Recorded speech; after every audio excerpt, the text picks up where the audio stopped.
Hey guys, welcome back. So today I thought I would just make a little vlog update sort of thing to tell you which books that I'm going to be reading this week, because I have a very big reading week ahead of me.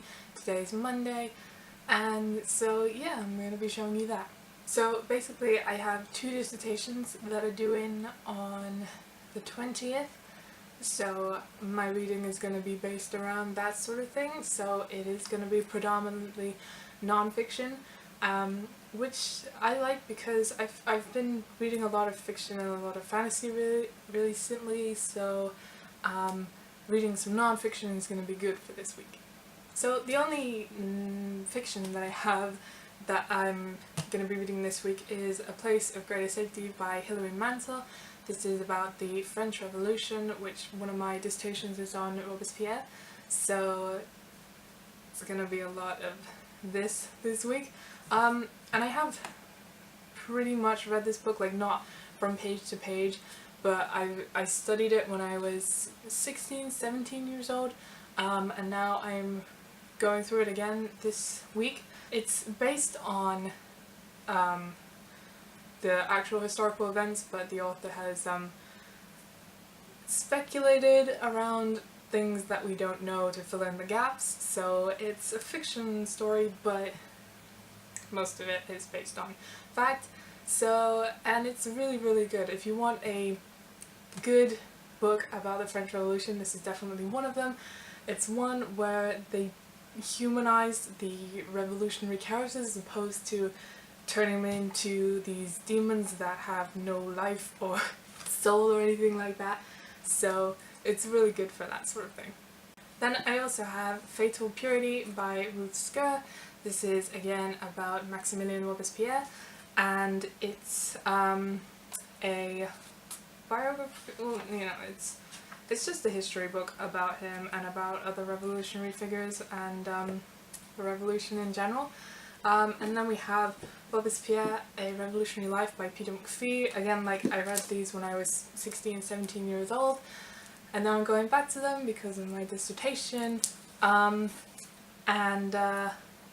they're both very good. These two books, again, like the Hilary Mantel one, they are a lot less judgmental of the characters, which is something you need in history books, because there have been some seriously horrendously biased and judgmental books on the revolutionary characters, and it's really bad, and that's kind of like what the topic of my dissertation is about.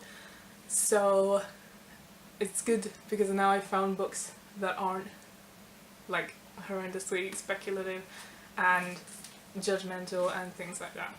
Okay, so this is the real reading that I will be focusing on the most during this week.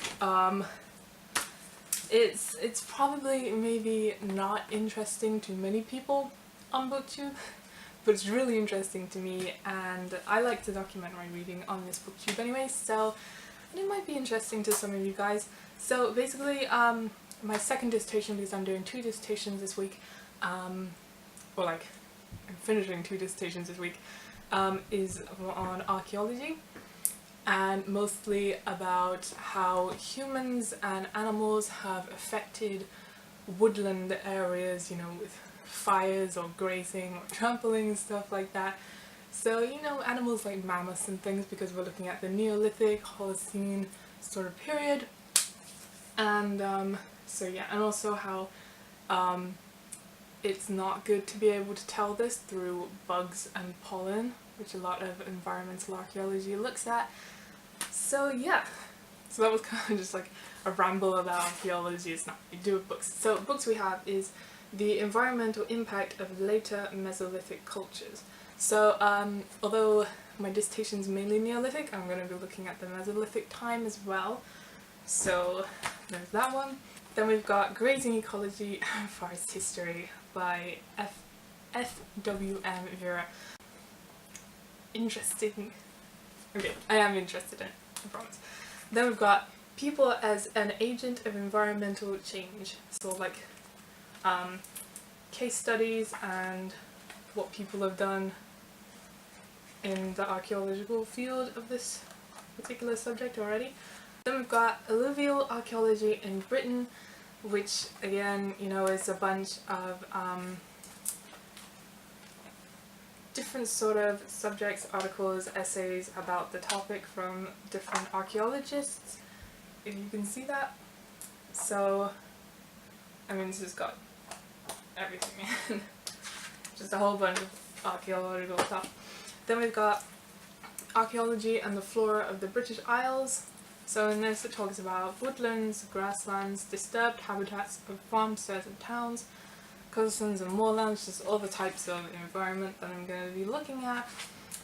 And this has also got stuff about the pollen record, the bark beetle, you know, bugs and pollen stuff.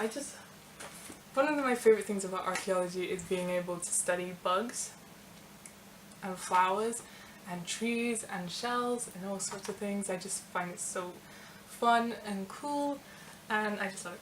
And then lastly we've got Fertile Ground. It was in honour of Susan Limbury. That's actually by my university tutor. So, or the one that's going to be marking this essay. So if I manage to get all of my Russian Revolution and archaeology reading done, then I'll be moving on to the Russian Revolution.